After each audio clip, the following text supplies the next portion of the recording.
Hello dear students, parents and teachers. आज हमारा topic है लेटर राइटिंग। लेटर राइटिंग को सुनकर कई स्टूडेंट्स के चेहरे खिल जाते हैं, मज़ा आ गया, लेकिन कई स्टूडेंट्स मुरझा जाते हैं कि ये क्या बला आ गई। लेकिन ऐसी कोई बात नहीं है। लेटर्स कोई सा भी हो, अगर हम कुछ स्टेप्स फॉलो करें तो इन लेटर्स को आसानी से लिख सकते हैं और बहुत अच्छे नंबर पा सकते हैं। ये जो टॉपिक है कक्षा 9 से लेकर 12 तक बहुत इम्पोर्टेंट है, हर साल आता है, इस साल भी आएगा। कक्षा 9 से 10 में ये 5 नंबर का और 11-12 में 7 नंबर का आता है। स्टूडेंट्स के सामने ये प्रॉब्लम होती है कि किस तरह इसको लिखें। क्या क्वेश्चन पढ़ते ही शुरू कर दें? ऐसा नहीं है। इसके कुछ स्टेप्स हैं, उनको फॉलो करके ही आप लेटर्स लिखें। 2 तरीके के मुख्यतया होते हैं, ये फॉर्मल और इनफॉर्मल। अब इनको हम किस तरह लिख सकते हैं, किस तरह आसान लैंग्वेज में लिख सकते हैं, इन सभी टॉपिक्स के ऊपर हम आज इस वीडियो में देखेंगे। तो आप वीडियो पूरा देखें और अगर फिर भी कोई प्रॉब्लम हो तो नीचे कमेंट बॉक्स में ज़रूर लिखें ताकि उसका सॉल्यूशन आगे हो। तो इस वीडियो में केवल इतना ही है कि उसके फॉर्मेट्स हैं, किस किस को हम कौन कौन से लेटर्स लिखेंगे, कितने टाइप्स के होते हैं, बस इतना ही है। इसके बाद नेक्स्ट वीडियो में हम देखेंगे प्रत्येक लेटर का सॉल्यूशन, चाहे वो 2020 में आया हो चाहे 18 के अंदर आया हो। जिस तरह से letter to editor, official letters, personal letters, इन सब के बारे में एक एक एग्जाम्पल के द्वारा एक एक वीडियो से हम आगे आने वाली वीडियो में समझेंगे। तो आपको किसी भी प्रकार की प्रॉब्लम हो तो नीचे कमेंट बॉक्स में ज़रूर लिखें। धन्यवाद। लेटर राइटिंग इट मीन्स पत्र लेखन। लेटर्स किस तरह लिखे जाते हैं? कक्षा 9 और 10 में ये 5 नंबर का आता है और 11 और 12 के अंदर ये 7 नंबर का आता है।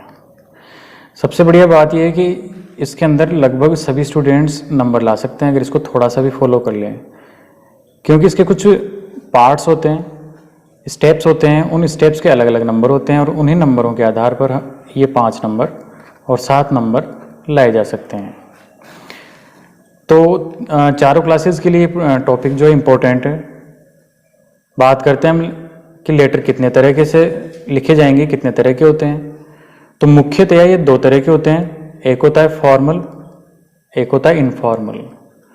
यानी कि फॉर्मल औपचारिक और इनफॉर्मल जो होता है उसे हम अनौपचारिक बोलते हैं। फॉर्मल लेटर्स ये ऑफिसर्स को लिखा जाता है। ऑफिसर्स से तात्पर्य यहाँ पर ये सब प्रिंसिपल, कलेक्टर, सरपंच, सेक्रेटरी, तहसीलदार या अन्य जितने भी कस्टमर्स हैं, ट्रेडर्स हैं, एडिटर्स हैं, इन सब को हम फॉर्मल लेटर लिखते हैं।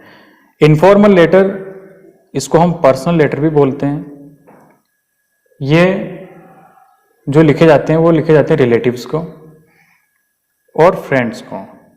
रिलेटिव्स में चाचा, ताऊ, फ्रेंड, ये सब के सब इसमें आ गए। और इसके अलावा पिता है, भैया है, इन सब को जो लेटर लिखे जाएंगे वो इनफॉर्मल में आएंगे। ये लेटर्स या तो इन्फॉर्मेशन देने के लिए, इन्फॉर्मेशन देने का तात्पर्य घर से रिलेटेड कोई भी इन्फॉर्मेशन हो, आपसे पर्सनल रिलेटेड कोई भी इन्फॉर्मेशन हो, जैसे आप कहीं घूमने गए और उसके अपने मित्र को लिखेंगे तो वो इन्फॉर्मल लेटर होगा। चाचा ने या पापा ने कोई आपको गिफ्ट दिया, उस गिफ्ट के बारे में अगर आप अपने मित्र को बता रहे हैं या पापा को धन्यवाद दे रहे हैं तो वो सब इनफॉर्मल लेटर्स में आएंगे। Informal letter mostly 10th class तक पूछा जाता है, 11th-12th में इनफॉर्मल नहीं आता, वो सिर्फ फॉर्मली आता है। बात करें फॉर्मल लेटर्स, तो फॉर्मल लेटर्स की भी कई कैटेगरीज है, लेकिन हमारे यहाँ पर सिर्फ कुछ कैटेगरीज, जैसे कि official, business, letter to editor और एप्लीकेशन फॉर जॉब, यानी कि 4 तरह के जो लेटर्स हैं वो यहाँ पर जोड़े गए हैं कक्षा 12 में और 11 के अंदर। तो हम देखते हैं थोड़ा सा कि ऑफिशियल लेटर्स किस किस को लिखेंगे हम। तो ऑफिशियल लेटर में क्या क्या आएंगे कि ऑफिस से रिलेटेड जितने भी लेटर्स लिखे जाएंगे वो ऑफिशियल लेटर्स कहे जाएंगे। ऑफिशियल लेटर्स हम लिखेंगे जिनमें लोग हैं प्रिंसिपल, हमारे स्कूल का जो प्रिंसिपल होगा उसको हम ऑफिस रिलेटेड लिखेंगे। जिसमें छुट्टी लेने के लिए या फ्रेंडली मैच खेलने के लिए या कोई भी कार्य करने के लिए अगर हम प्रिंसिपल से अनुमति लेते हैं तो वो ऑफिस लेटर में आएगा। कलेक्टर को लिखते हैं जैसे स्कूल के बाहर वाइन शॉप है या आपके बार बार टाउन में लाइट नहीं आ रही या लेटर्स के डिलीवरी इरेगुलर है, तो हम जो लेटर लिखेंगे कलेक्टर को वो ऑफिशियल होगा क्योंकि इसका ऑफिस होता है। सरपंच को अगर हम लेटर लिखते हैं किसी कारण से कोई कंप्लेंट दर्ज कराने के लिए, या सेक्रेटरी जैसे बोर्ड ऑफ सेक्रेटरी है आपकी जो मार्कशीट है वो खो गई, अब दोबारा अगर आपको मार्कशीट चाहिए तो बोर्ड ऑफ सेक्रेटरी को अगर आप लेटर लिखते हो तो वो भी ऑफिशियल लेटर में आएगा। या किसी कोई कंप्लेंट दर्ज कराने के लिए आप तहसीलदार को लेटर लिखते हैं तो ये सारे के सारे लेटर्स जो होंगे ऑफिशियल लेटर्स के अंतर्गत आएंगे। फिर बात करें हम बिजनेस लेटर्स की, तो बिजनेस लेटर्स में आता है कि ट्रेडर कस्टमर यानी कि दुकानदार से दुकानदार अगर किसी बात से लेकर अगर कोई लेटर लिखता है तो वो बिजनेस लेटर के अंतर्गत आता है। ये हो सकता है जैसे कोई ऑर्डर प्लेस करना हो, आपको बल्क ऑर्डर देने किसी दुकानदार को, या आपने कोई प्रोडक्ट खरीदा उसमें कोई कंप्लेन आ गई, जैसे फ्रिज खरीदा 2 महीने बाद जो ख़राब हो गया, तो आप कंप्लेन जो करेंगे दुकानदार को वो जो लेटर लिखेंगे वो बिजनेस लेटर के अंदर आएगा। या फिर कोई शॉपकीपर है वो कपड़ों के बारे में इंक्वायरी करना चाहता है कि जैसे उसे 20 दर्जन कोई टी शर्ट्स खरीदने हैं तो कितने की पड़ेंगी, वो किस तरह डिलीवरी होगी, पैसा किस तरह दिया जाएगा लिया जाएगा, इन सब के बारे में अगर बातचीत करने के लिए अगर कोई लेटर लिखते हैं तो हम उसे इंक्वायरी लेटर्स लिखेंगे और वो आएगा बिजनेस लेटर्स के अंतर्गत। तीसरा लेटर हम देखते हैं, तीसरे नंबर पे हमने लेटर्स जो लिखेंगे वो letter to editors. Letter to editors जो लिखे जाते हैं ये किसी न किसी न्यूज़पेपर को लिखे जाते हैं, क्योंकि न्यूज़पेपर का जो एडिटर है वो आपकी कोई ना कोई समस्या का समाधान नहीं कर सकता, लेकिन वो आपकी समस्या को अखबार के अंदर छाप सकता है, इसलिए हम लेटर लिखते हैं। अब ये लेटर्स समस्याओं के ऊपर हो सकते हैं या किसी इश्यूज़ के ऊपर हो सकते हैं। अपने कोर्स में 12th से 11-12th के अंदर जो कोर्स शामिल किया गया है उसके अंदर जो इश्यूज़ हैं वो है सोशल, नेशनल यानी कि सामाजिक किसी भी प्रकार का हो, जैसे हम ले सकते हैं इसके बारे में समाज के से संबंधित सामाजिक जो कुरीतियाँ हैं, जैसे बाल श्रम है, तो बाल श्रम के ऊपर अगर हम कोई इशू रखते हैं तो वो सोशल इशू जाएगा। नेशनल के अंदर अगर हम देखें तो फिर यहाँ पर जैसे जल संरक्षण है, तो जल संरक्षण है, जल संरक्षण के बारे में अगर आपको कोई लेख लिखना है या कोई लेटर लिखना है एडिटर को तो वो नेशनल इशू हो जाएगा। इंटरनेशनल इशू जैसे आतंक, तो आतंक जो है वो एक इंटरनेशनल अंतर्राष्ट्रीय इशू है, तो इसके बारे में जो भी आप लेटर लिखेंगे उसको एडिटर को तो लेटर टू एडिटर में आएगा। तो ये जो टॉपिक्स हैं वो इंक्लूड किए गए हैं। अब एडिटर को जो हम लेटर लिखते हैं और ऑफिशियल लेटर लिखते हैं उसमें थोड़ा सा अंतर है, वो है कि ये जो एडिटर है ये हमारी प्रॉब्लम का सॉल्यूशन नहीं करता, ये केवल छाप सकता है, लेकिन अगर हम ऑफिशियल लेटर लिखेंगे यानी कलेक्टर को या इनको तो वो हमारी जो प्रॉब्लम है उसका सॉल्यूशन करते हैं। इसके बाद चौथे नंबर पर है एप्लीकेशन फॉर जॉब, रिज्यूमे या सीवी। सीवी का मतलब है करिकुलम विटाe, इसे हम बायोडाटा का नाम से भी जानते हैं, रिज्यूमे के लिए या बायोडाटा के नाम से भी हम इसके जानते हैं।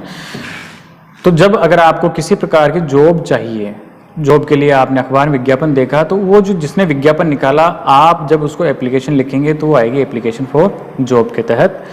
रिज्यूमे आपका जो पूरा बायोडाटा है आप उसको भेजना होता है, ये सब चीज़ें इस एप्लीकेशन फॉर जॉब के तहत आएगी। अब जब हम इन लेटर्स को लिखेंगे तो सबसे पहली जो चीज़ होती है कि आपकी लैंग्वेज जो है वो बिल्कुल पोलाइट होनी चाहिए, बहुत ही सौम्य होनी चाहिए ताकि एक अच्छा इंप्रेशन पड़े।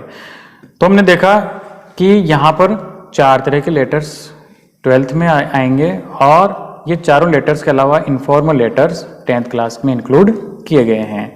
इन सभी लेटर्स को लिखने के लिए कुछ स्टेप्स होते हैं, कुछ फॉर्मेट्स होते हैं, उसी के अकॉर्डिंग हम ही लिखेंगे तो अच्छे नंबर आएंगे। तो आगे देखते हैं हम कि इनके किस तरह से फॉर्मेट्स होंगे और फॉर्मल इनफॉर्मल में क्या क्या अंतर होगा वो देखते हैं हम आगे। किसी भी लेटर को हम अधिकतम 7 स्टेप्स के अंदर पूरा कर सकते हैं। पहला स्टेप होगा सेंडर्स एड्रेस, यानी कि जो लेटर लिखेगा उसका पता, लिखने वाले का पता, यहाँ पर लिखा जाएगा। सबसे पहले लिखने वाले का पता है आएगा सबसे ऊपर। तरीका हम आगे देखेंगे। इसके बाद डेट लिखी जाएगी। डेट का तरीका इस तरह नहीं होगा जैसे आज तारीख है 6 तारीख, तो इस तरह नहीं लिख सकते हम 6, 10, 20। ये तरीका थोड़ा इफेक्टिव नहीं है। हम इसको लिखेंगे 6 अक्टूबर, यानी नाम लिखेंगे महीने का और उसके बाद पूरा का पूरा सन लिखेंगे।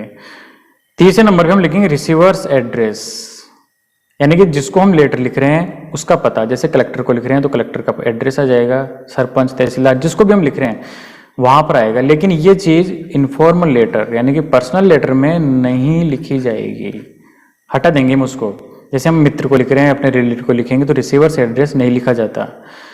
इसके बाद वहां पर सीधा सैल्यूटेशन लिखता है और फॉर्मल के अंदर चौथे नंबर पे लिखेंगे सैल्यूटेशन। सैल्यूटेशन का मतलब होगा कि हम उसे डियर सर या मैडम जो भी लिखेंगे ये हमारा सैल्यूटेशन होगा, अभिवादन जिसे हम कहते हैं।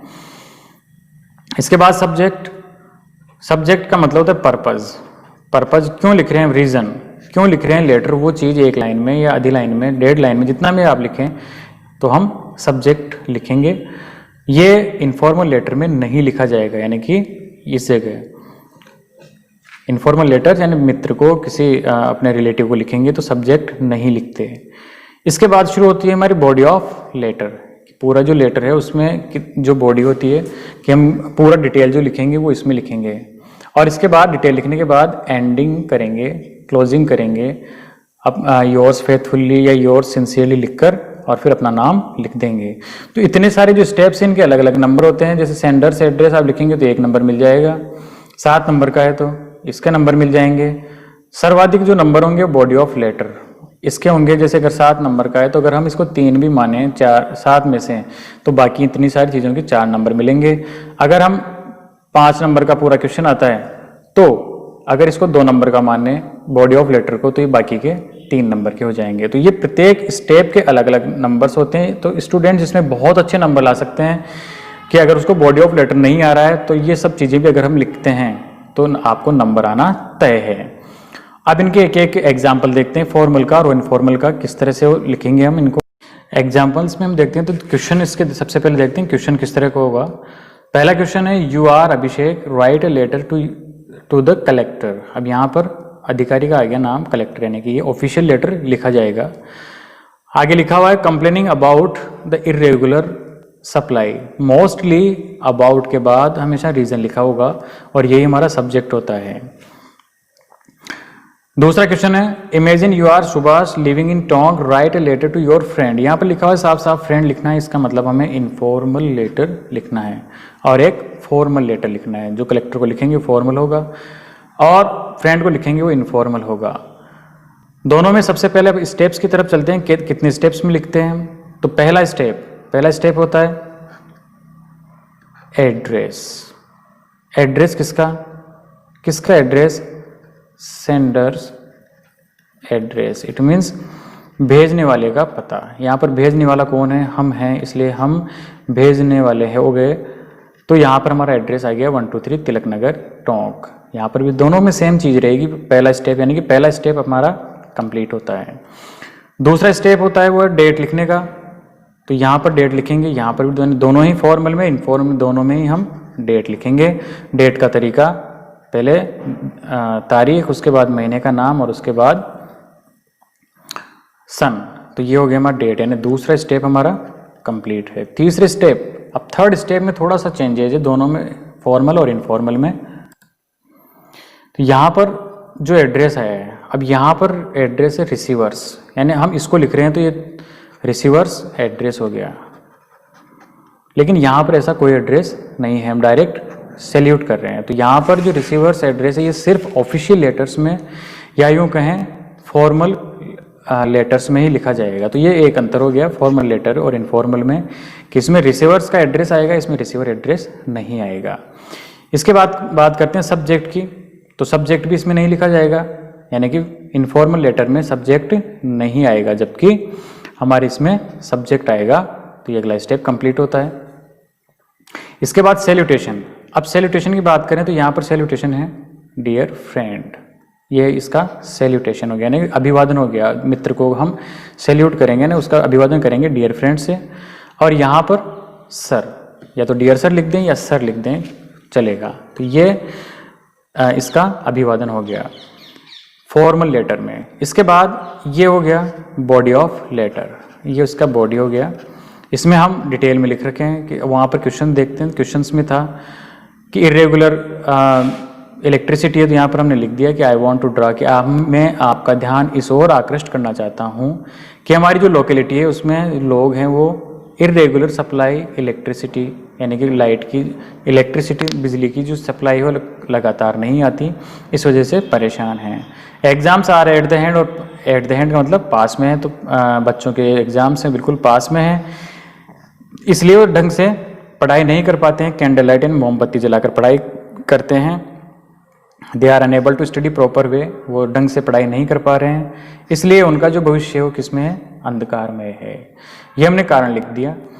अब यहाँ पर जबकि जो इनफॉर्मल है उसमें लिखेंगे कि I am well here and I hope that you will be same there, कि मैं यहाँ सकुशल मंगल हूँ और आशा करता हूँ कि आप भी वहाँ पर सकुशल मंगल होंगे। वहाँ पर लिखा हुआ था क्वेश्चन में कि आपने सेलिब्रेट किया बर्थडे, उसके बारे में बताना है, तो हमने बता दिया यहाँ पर I celebrated my birthday last Sunday, कि पिछले संडे को मैंने अपना बर्थडे सेलिब्रेट किया। उसके बारे में आगे लिखते हैं हम कि मैंने अपने मित्रों को इन्वाइट किया, रिलेटिव्स को इन्वाइट किया। इसके बाद केक काटा 8 बजे, एवरीबडी विश्ड मी, सबने मुझे विश किया। इसके बाद हमने डांस किया और उसके बाद फीस्ट ने दावत उड़ाई 9:30 बजे। I missed you very much, मैंने आपको बहुत मिस किया। नीचे यहाँ पर जो आता लिखेंगे लास्ट में, हमेशा जो घरेलू लेटर्स है उसमें लिखते हैं कि बड़ों को मेरा प्रणाम और छोटों को स्नेह करना मत भूलना, सभी लेटर्स में लिखेंगे ये। इसके बाद आती है क्लोजिंग, यानी लास्ट स्टेप। तो क्लोजिंग के अंदर हम देखते हैं यहाँ पर लिखेंगे योर सिंसियरली, और यहाँ पर लिखेंगे योर्स फेथफुल्ली, यानी कि जिसको हम नहीं जानते हैं उनके लिए सामान्यतः फेथफुली लिखेंगे, लेकिन अगर हम टीचर को लिख रहे हैं या प्रिंसिपल को लिख रहे हैं तो योर्स ओबीडियंटली लिखेंगे। ये थोड़ा सा अंतर है इसमें, यहाँ पर फेथफुली की जगह हम ओबीडियंटली का इस्तेमाल करेंगे। योर सिंसियरली में कोई प्रॉब्लम नहीं है, आप लिखेंगे योर सिंसियरली। हाँ, अगर आप इसको पापा को लिख रहे हैं, मम्मी को लिख रहे हैं तो लविंगसन लिखें, बाकी सब के अंदर आप सिंसियरली लिख सकते हैं। इसके बाद अपन जो नाम दिया गया है लेटर के अंदर वही नाम यहाँ पर डाल देंगे और इस तरह हमारा लेटर ख़त्म हो जाएगा। यहाँ पर एक चीज़ है कि you are requested to take right step about the matter, ये लाइन आपको सभी ऑफिशियल लेटर्स में लिख सकते हैं, ऑफिशियल में जो किसी अधिकारी को लिखे गए हैं। इससे तात्पर्य है कि जब भी आप कोई कंप्लेन करेंगे, कोई शिकायत हो, तो उसको हम कलेक्टर को या फिर किसी अधिकारी को डायरेक्ट ये नहीं कह सकते कि ये आप इसका समाधान करो, यानी कि आप ऑर्डर नहीं दे सकते, आप उनसे रिक्वेस्ट करेंगे। तो हमने लिखा सो यू आर रिक्वेस्टेड, कि आपसे रिक्वेस्ट की जाती है कि इस समस्या के बारे में कोई उचित समाधान निकालें। ये उनके ऊपर डिपेंड है कि वो किस तरह से समाधान निकालते हैं, लेकिन हम ऑर्डर नहीं कर सकते। तो इसके अंदर हमने लिख दिया कि बड़ों को मेरा प्रणाम कहना और छोटों को प्यार कहना। इस तरह से हमारे लेटर कंप्लीट हो जाते हैं। तो ये फॉर्मल और इनफॉर्मल थे, इनका तरीका था, इनके अंतर थे, इनके फॉर्मेट्स थे। अब हम नेक्स्ट जो वीडियोज़ में देखेंगे वो लेटर्स जो क्वेश्चंस एग्जाम्स में आए हैं उन्हीं को सॉल्व करना सीखेंगे। जिसमें एडिटर्स का भी होगा, नेशनल इश्यूज़ को लिया जाएगा, उसमें हर तरह से हम लेटर लिखना सीखेंगे। पूरा वीडियो देखने के लिए धन्यवाद। अगर ये वीडियो पसंद आया हो तो आप इसको शेयर करें, लाइक करें और चैनल को सब्सक्राइब करें। धन्यवाद। जय हिंद, जय भारत।